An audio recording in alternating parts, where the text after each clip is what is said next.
Hoy voy a hablar de la expresión más difícil de explicar: el amor de Dios.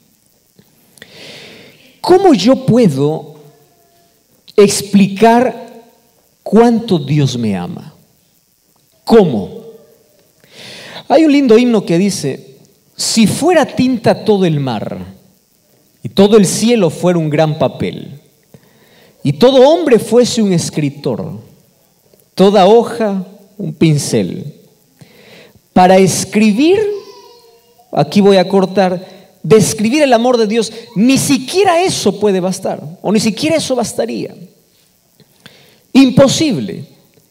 Y existen algunas palabras que me encantan cuando queremos definir el amor de Dios. Por ejemplo, ¿qué es el amor de Dios? Y ahí en el diccionario encontramos una palabra que poco se usa, pero es gloriosa, es deslumbrante. Cuando no sabemos qué decir, la mencionamos. Y nosotros decimos así: el amor de Dios es inefable. ¿Quién puede describir lo inefable? Inefable significa algo que no se puede describir. Inefable, suena suave, suena lindo para aquellas cosas que no puedes describir. Su amor es inefable. Otra de las expresiones que aparece para poder describir el amor de Dios es que el amor de Dios es inmedible. Los seres humanos medimos amor porque somos egoístas, ¿o no es así? Yo te amo mientras tú me ames. ¿Crees que no es así? Te hago un ejemplo. Un joven está queriendo conquistar a una señorita. Él expresa su amor. ¿Cómo lo expresa? Chocolates, mensaje de texto, WhatsApp, imágenes, videos, serenatas. Yo no sé si todavía continúa haciéndose eso, porque cada vez está más moderno y cada vez es más digital, ¿verdad? Ya no necesitas charros para una serenata, ahora una serenata virtual. Yo no sé si es lo mismo, pero por ahí va. Antes habían diversos modos de poder expresar el amor. Empiezan, ¿verdad? Los regalos, corazones, peluches. Bueno, ustedes saben todo el asunto. Hasta que se declara su amor. Y si la otra persona le dice no, se acabó. Se acaban los chocolates, se acaban los peluches, se acabó todo. Y antes tú puedes decir yo te amo, y hoy puedes decir yo no quiero ni verte. Porque nuestro amor es egoísta. Y nuestro amor se mide, ¿verdad? Incluso la música secular está lleno de aquel amor barato, de aquel amor con fecha de vencimiento, de aquel amor que causa heridas, de aquel amor que hiere, de aquel amor que decepciona. ¿Qué tipo de amor es el que hoy se proclama? El tipo de amor que hoy se proclama es un amor de hoy te amo, solo por hoy, ¿verdad? Mañana no sé, va a depender de ti. Haces algo, te odio. Tú viste que las canciones hoy dicen te amo, mañana dicen te odio. Y hoy hemos aprendido a usar todo descartable, incluso hacer hasta de nuestro amor algo descartable, hasta del matrimonio algo descartable. Cada vez todo es descartable, ¿verdad? En el sentido de que dura menos. Está hecho para usarse en corto tiempo. Por ejemplo, los televisores, las computadoras, todos los artefactos tienen un periodo de vida descartable. Ahora te funciona, mañana ya no. Entonces tú te vas, compras, lo usas y lo botas. Antes las cosas estaban diseñadas para durar toda la vida. Hoy los focos de luz están diseñados para alumbrar solo una cierta cantidad de horas. Descartable. Tenemos platos descartables, cucharas descartables, vasos descartables, pañales descartables. Aquellos que son un poquito más de la época anterior tenían que lavar pañales, ¿verdad? Ahora ya no se conoce. ¿Quién lava pañales? Existen pañales descartables. Lo peligroso de todo es que hemos hecho también una vida descartable.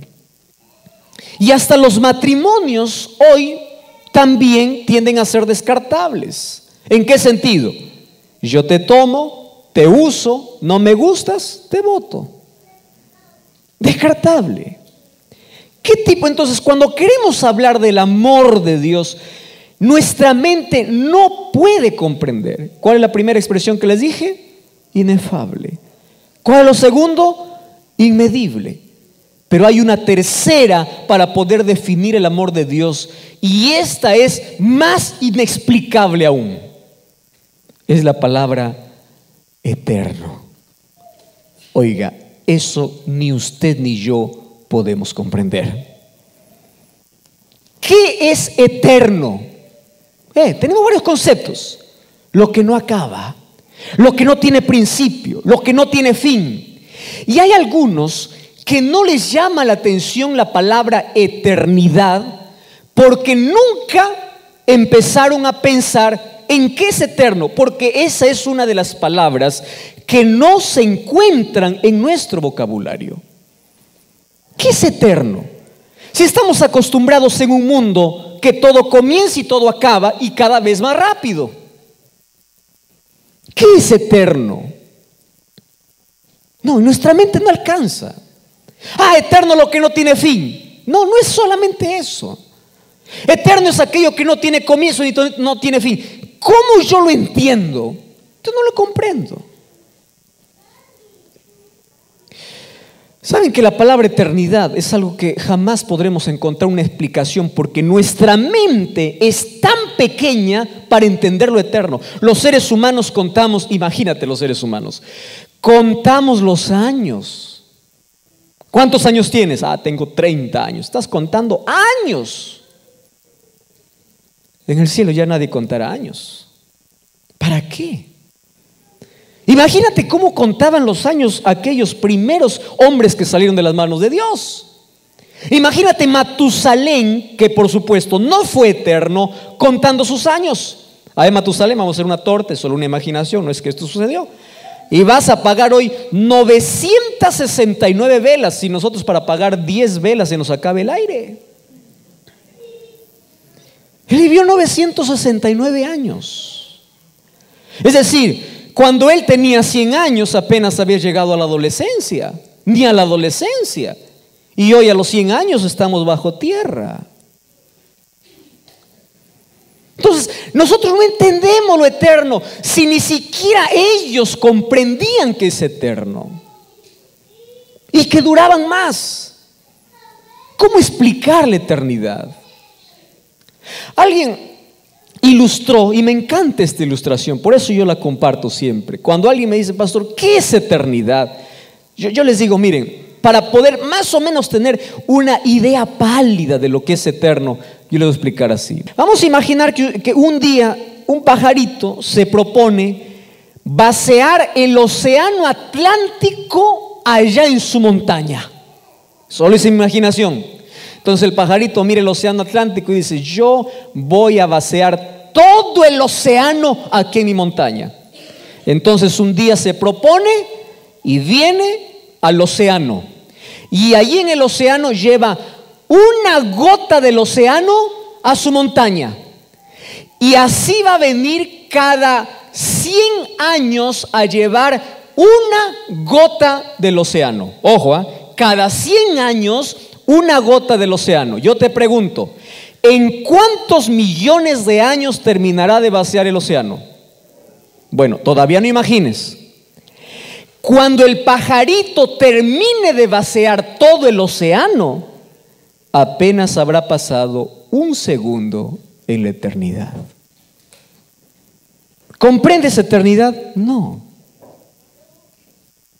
¿Qué cosa es el amor de Dios? Eterno, inefable, inmedible, eterno. Es por eso que cuando Cristo mismo trata de explicar a Nicodemo el amor de Dios, ni siquiera Jesús pudo encontrar una palabra que la mente humana pueda comprender el amor. Por eso le dice a Nicodemo, porque de tal manera, ¿qué es de tal manera? No puedo explicarte, tú no me vas a comprender. Porque de tal manera amó Dios al mundo ¿De qué manera? De tal. ¿Cómo que de tal? Que no entiendes.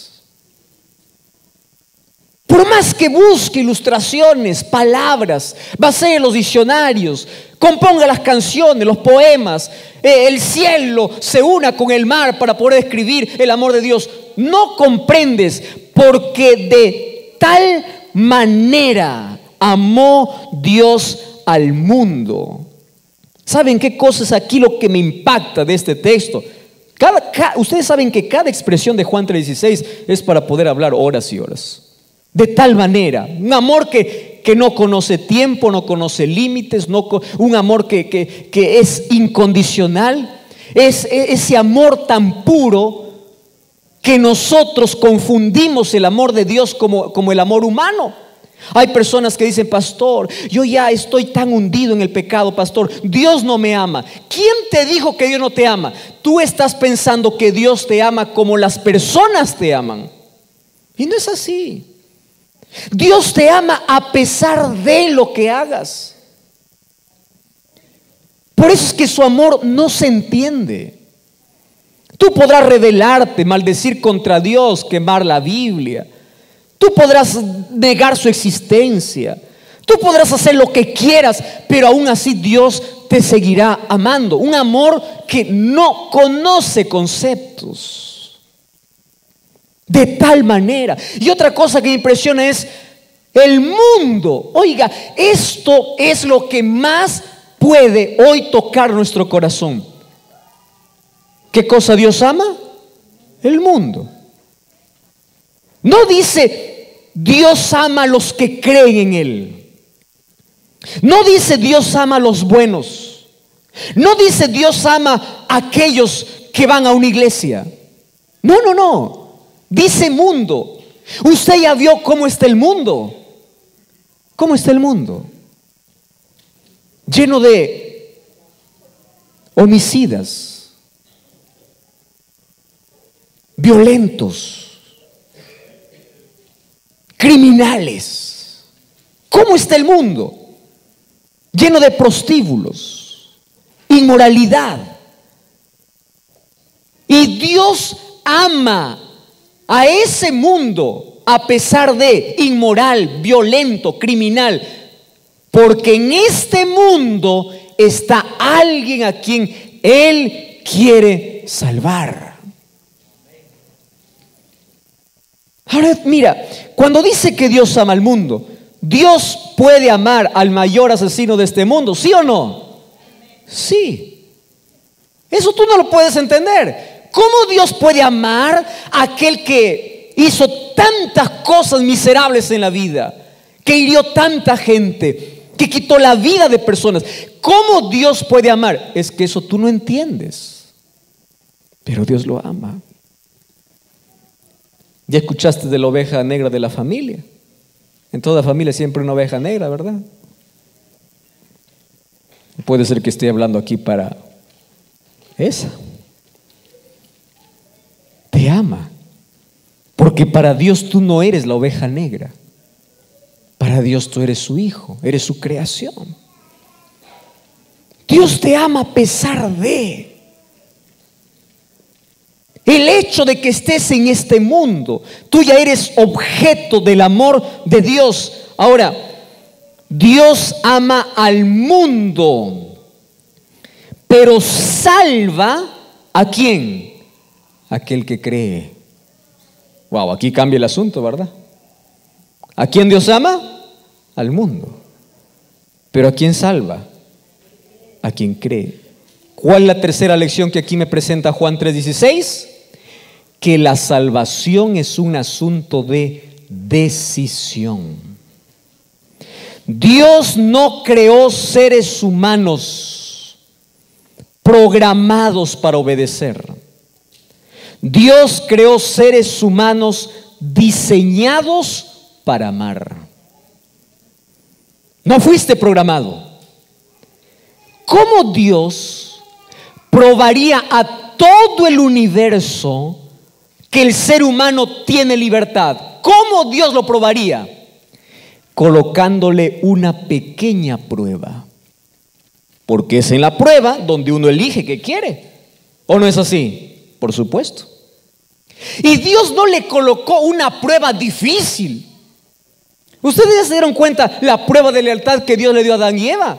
¿Por qué Dios colocó el árbol ahí en el centro del jardín? ¿Porque Él quería que ellos cayesen? No. Dios lo colocó porque era la única manera como sus criaturas podían elegir libremente. Era la prueba ante el universo que los seres humanos fuimos creados libres para elegir. ¿Cuál era la prueba? Mira, de todo árbol podrás comer. Ojo, ¿qué cosa dice? Todo. Menos uno. ¿Eso es difícil? No. ¿Sabes qué cosa hubiese sido difícil? Solo de un árbol podrán comer y de todos no. Oiga, eso sí es difícil. ¿No les parece? ¿Cuántas frutas tenía? ¿Cuántas cosas tenía en el jardín Adán y Eva? Tenía todo y todo a su disposición. Solo uno. Era la prueba de lealtad. Uno. No te acerques. Un día, un hombre me hizo una pregunta. Un joven me hizo una pregunta. Me dice: pastor, ¿no le parece que Dios fue muy injusto al sacar a Adán y Eva del jardín del Edén solo por comer un fruto? Y él me hizo pensar. Y él me dice así: mire, yo le voy a hacer una ilustración. Yo tengo una hijita, dice, de 6 años de edad. Vamos a imaginar, me dice él, que yo salgo para mi trabajo y allí en la mesa coloco 5 manzanas rojitas. Y yo cuando me voy le digo: mira, hijita, puedes comer lo que hay aquí en la olla, lo que hay aquí en la refrigeradora, lo que hay aquí, pero no me toques una sola manzana. Él me está poniendo la ilustración. Entonces, pastor, yo me voy para mi trabajo y cuando voy para el trabajo, yo todo el día estoy allá. Yo cuando regreso espero encontrar las 5 manzanas en la mesa. Muy bien. Resulta que mi hijita resistió la tentación 9, 10, 11, 12, 3, 4. 1 hora antes que yo venga, ella no resistió y agarró una sola manzana, mordió. Entonces yo regreso, miro que falta una manzana y le digo: ¿qué sucedió? Y ella me dice: papito, mira, tuve hambre. Entonces, mira lo que me dice. Yo como padre, porque amo a mi hija, pastor, yo no lo voy a botar a mi hija. Lógico, ¿verdad? ¿Tú harías eso con tu hija por un fruto? Por supuesto que no. ¿Dios entonces fue injusto? No. Ahora te voy a explicar. El problema no era solo comer. Préstame atención. Porque si tú dices que Dios lo sacó solo por comer, no. Tienes que ver el trasfondo. ¿Cuál era el trasfondo? Escúchame acá. Ya había un enemigo aquí en la tierra. ¿Quién era? Satanás, Lucifer, que había sido lanzado del cielo con la tercera parte de ángeles, porque ellos eligieron libremente separarse de Dios. ¿Qué cosa era pecado? ¿Recuerdan lo que les expliqué una noche? ¿Qué cosa es pecado? Separación de Dios. Ellos tenían también libertad, por eso es que los ángeles eligieron seguir a Lucifer. Imagínate, Dios no crea seres programados, Dios crea seres diseñados para amar. Muy bien. Ahora te hago una pregunta. ¿Por qué Lucifer se rebeló en el cielo contra Dios? Por su orgullo, porque quería el trono de Dios, etcétera, etcétera. Pero hay una sola respuesta. ¿Sabes por qué fue lanzado del cielo? Porque él quiso ser como Dios. ¿Está bien? Muy bien. ¿Por qué Lucifer fue lanzado del cielo? Porque él quiso ser adorado mejor. Él quiso ser adorado como Dios. ¿Correcto? Por eso fue lanzado. Ahora, el querer ser adorado como Dios, ¿qué cosa significa? Sacar a Dios del trono y Él recibir la adoración. Eso significa. Y sacar a Dios del trono significa: yo soy mi propio Dios. Por eso fue lanzado de Lucifer del cielo. ¿Están de acuerdo conmigo? Isaías 14 lo menciona, Ezequiel también lo menciona. ¿Por qué fue lanzado del cielo? Correcto. Ahora préstame atención. Cuando Eva está cerca de aquel árbol, Satanás no solamente va a ofrecerle una fruta, que de paso que es del árbol que Dios prohibió.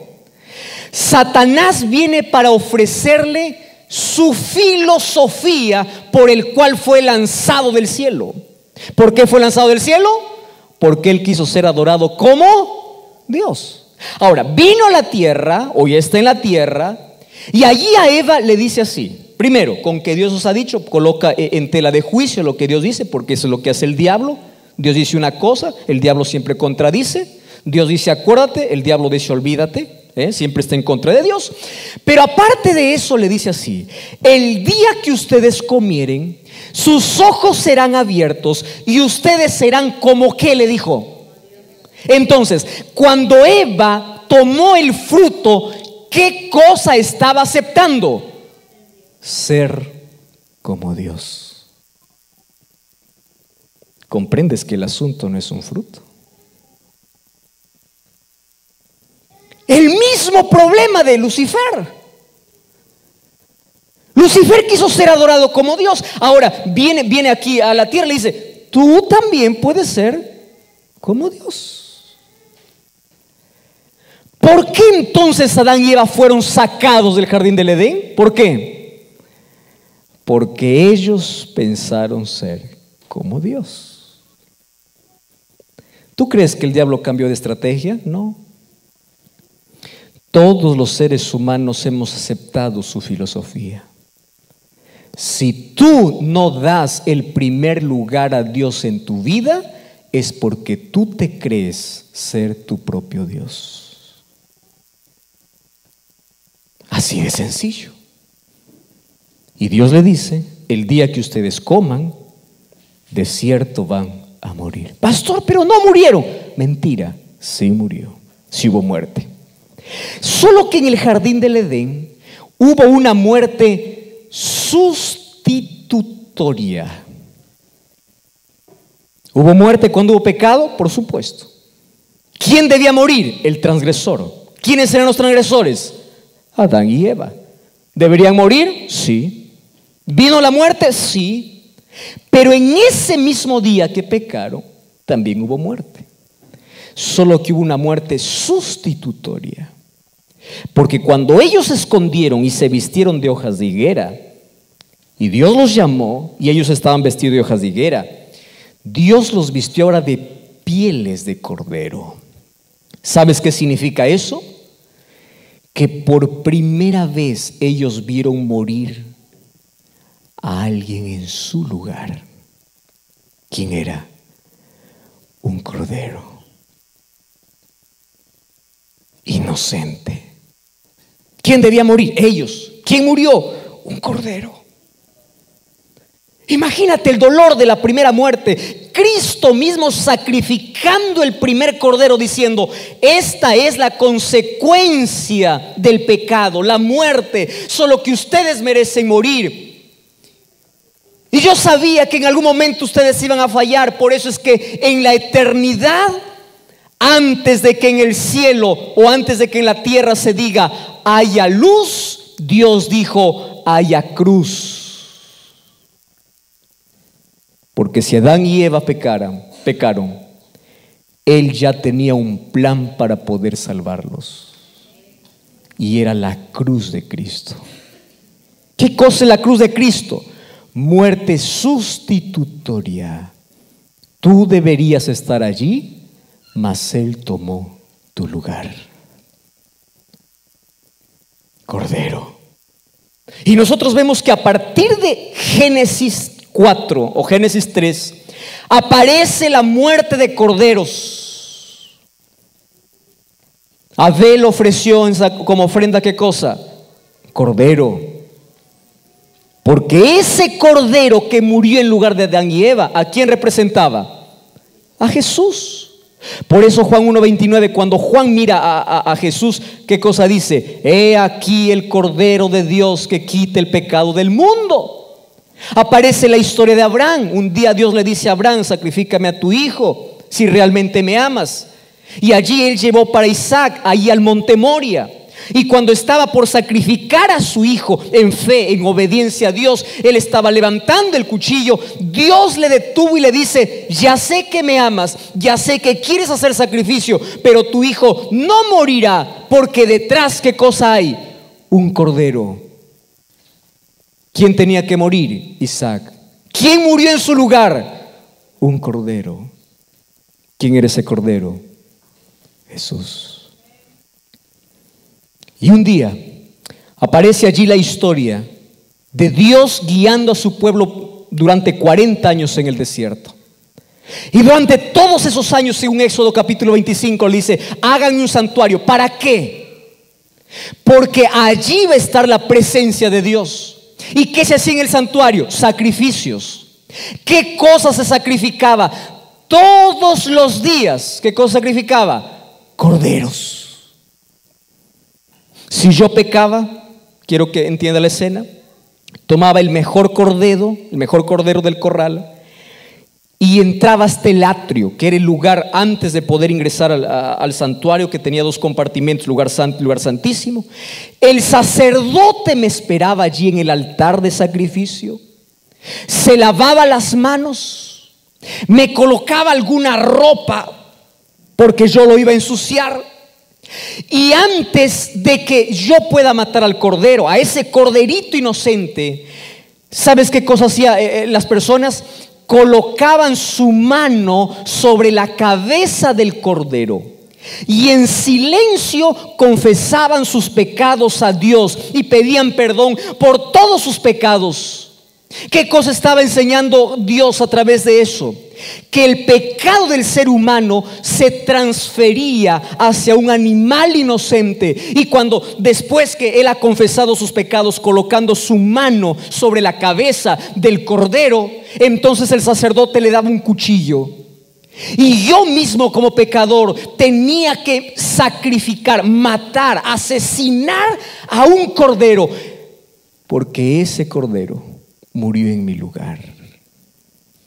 Yo debería morir, pero él murió inocente.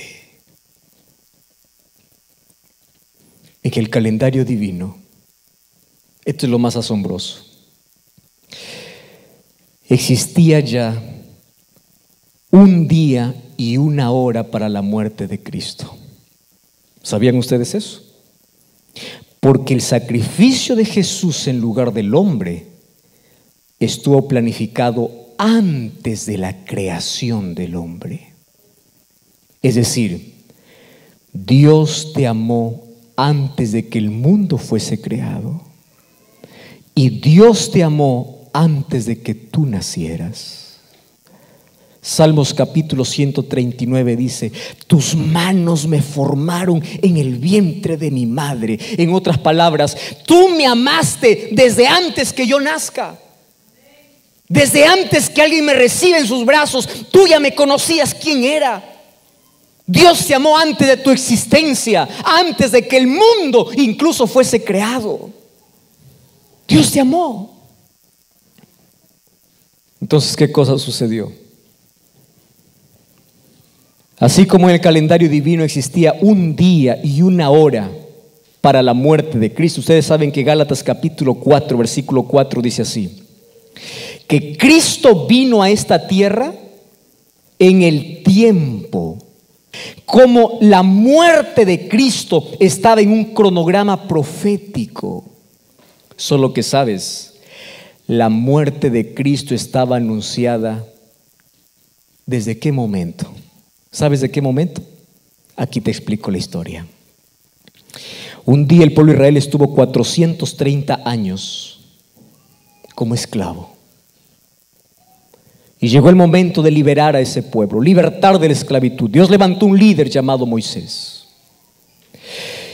Y le dice: mira, después de haber 10 plagas allí para que Faraón pueda dejar al pueblo ir, Dios le dice al pueblo así: hoy va a ser la última. ¿Y cuál es la última? Todos ustedes van a matar un cordero, aquellos que tienen un hijo en casa. Y cuando ustedes maten el cordero, coloquen la sangre del cordero en los postes de su casa. Y esta noche el ángel pasará mirando todas las casas, y aquella casa que no tenga la sangre del cordero, el ángel matará al hijo primogénito. Todos los israelitas mataron corderos, colocaron la sangre. ¿Qué cosa es fe? Obediencia. Obedecieron la orden de Dios y ningún primogénito allí murió.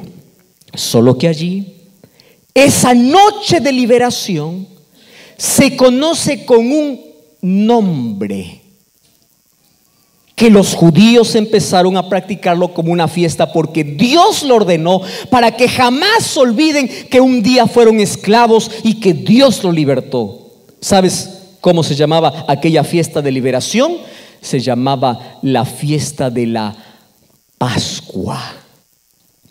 Pascua viene del término Peshá. ¿Sabes qué significa Peshá? Pasar por alto. Qué interesante aprender una palabra. Pascua, ¿de dónde viene? Peshá. Hoy día el mundo Pascua lo llama huevos, conejos, cualquier cosa que no tiene nada que ver con el verdadero significado. ¿Qué cosa es Pascua? Peshá, pasar por alto. ¿Qué significaba? El ángel pasaba por alto las casas que estaban pintadas con sangre. Muy bien. Pero a partir de allí Dios les da una orden. ¿Y cuál era la orden? Préstame atención. La orden era que ellos tenían que recordar su liberación. Y Cristo o Dios estableció una fecha para la Pascua. ¿Sabes cuál era la fecha? Esto quiero que me entiendas.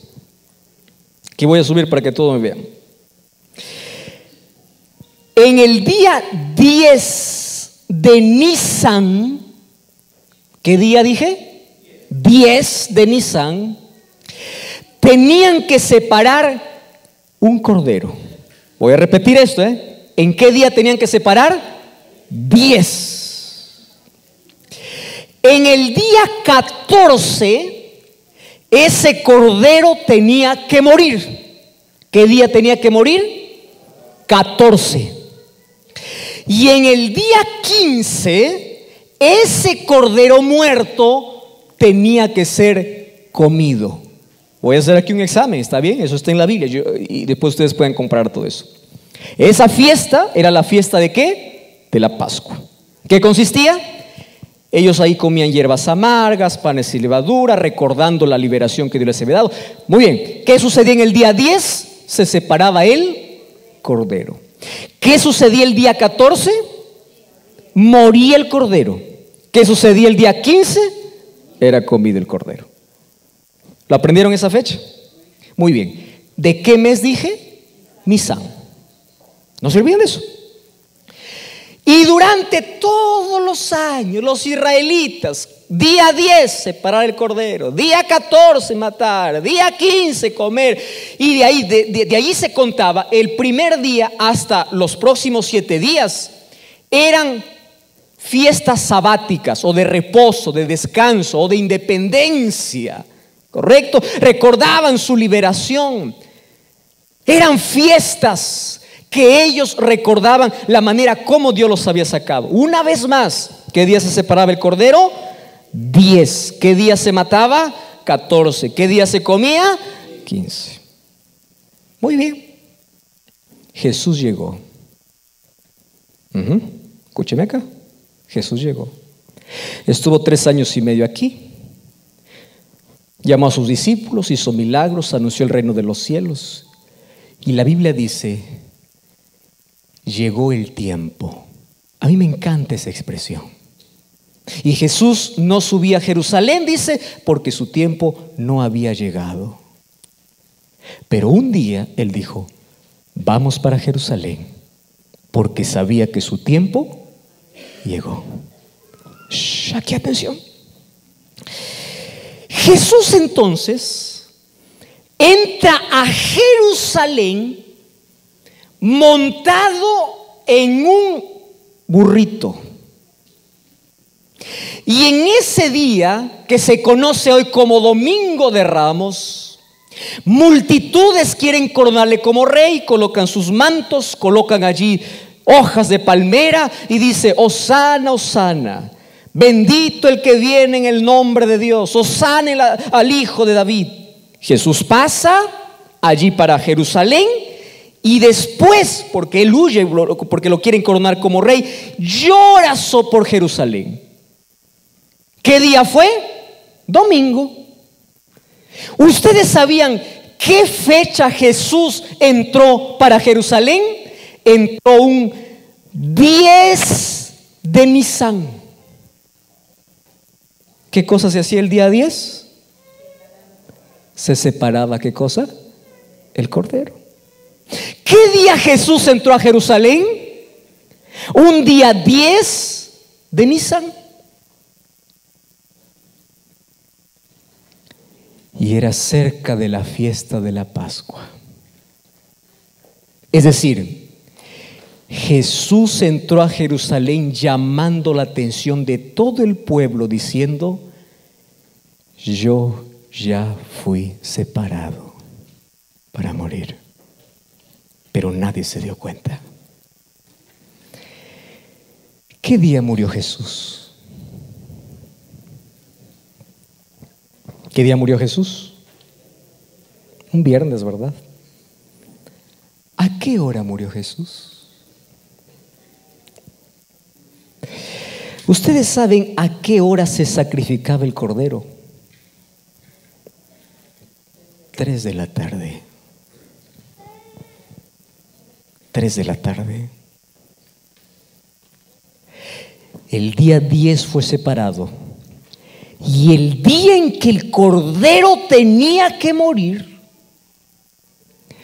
ese día, siendo las 2:59 de la tarde, el sacerdote estaba en el templo, listo para poder sacrificar el cordero. Y cuando el reloj dio las 3 en punto de la tarde, Jesús exclamó: Padre, en tus manos encomiendo mi espíritu. El velo del templo se rasgó en 2. La tierra tembló. Cristo murió como el verdadero cordero sacrificado desde el jardín del Edén. Mas Jesús murió un 14 de Nisan del año 31 a las 3 de la tarde, que para nosotros en nuestro calendario sería un 26 o un 27 de abril a las 3 de la tarde del año 31. Perfectamente, en el día exacto, a la hora exacta, porque Él es el Cordero de Dios que quita el pecado del mundo. Y porque de tal manera amó Dios al mundo. Queridos, si Cristo murió de la peor manera como un ser humano puede morir. Tú sabes que una de las peores maneras de causar sufrimiento al ser humano era una muerte en la cruz. Lo inventaron los asirios. Los romanos lo adaptaron. Morir en la cruz. La cruz era símbolo de vergüenza.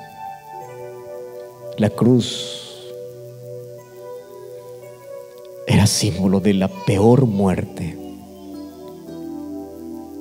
Y un día Jesús, bajo aquel sol que ardía, cargó una cruz. Y tú sabes que la cruz que Jesús cargó no fue hecha para él. ¿Para quién fue hecha esa cruz? Para Barrabás. Pero Jesús murió en su lugar. ¿A quién representa Barrabás? A todos los que estamos aquí. Tú y yo merecíamos morir, mas Él cargó nuestra cruz, porque de tal manera amó Dios al mundo. Dio su vida de la manera más cruel.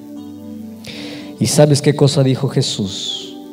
Cuando yo fuere levantado de la tierra, a todos atraeré a mí mismo. Una de las cosas que a mí tanto me apasiona y me gusta hablar sobre la cruz o sobre Jesús es lo siguiente: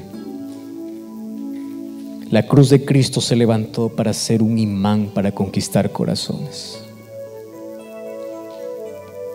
Cuando yo era niño, me gustaba jugar con dos imanes.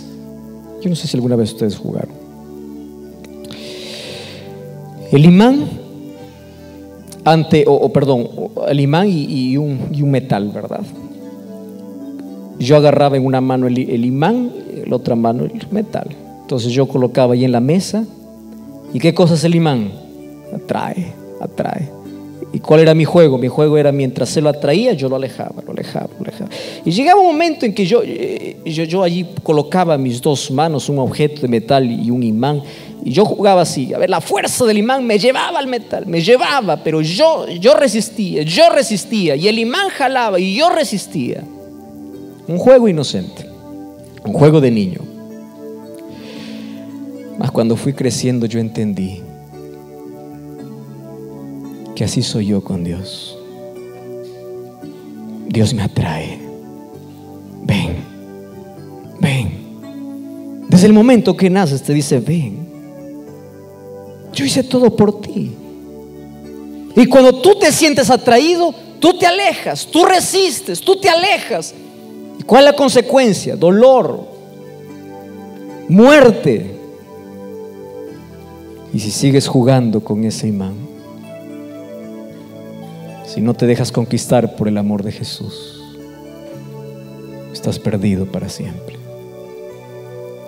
Querido, Cristo murió y Él es un imán dispuesto a conquistar tu corazón, pero jamás lo podrá hacer a menos que tú no le permitas. Mucho se habla sobre amor no correspondido, ¿verdad? ¿Qué es un amor no correspondido? Alguien dispuesto a dar todo y hacer de todo por amor, pero el otro no corresponde. ¿Tú sabes cuál es el amor no correspondido más grande del universo? Es el amor de Dios por el hombre. Dios entrega todo, pero tú no estás dispuesto a dar nada. Pero aún así Dios te sigue amando, porque de tal manera amó Dios al mundo. Hoy, una vez más, Cristo abre sus brazos para decir: yo vine aquí porque tú eres mi hijo y yo te salvé. Pero muchos dirán: yo no quiero nada contigo, vienes a arruinar mi vida. Jamás desprecies a tu Salvador, jamás. Déjate atraer por aquel imán poderoso que es Cristo abriendo los brazos en la cruz.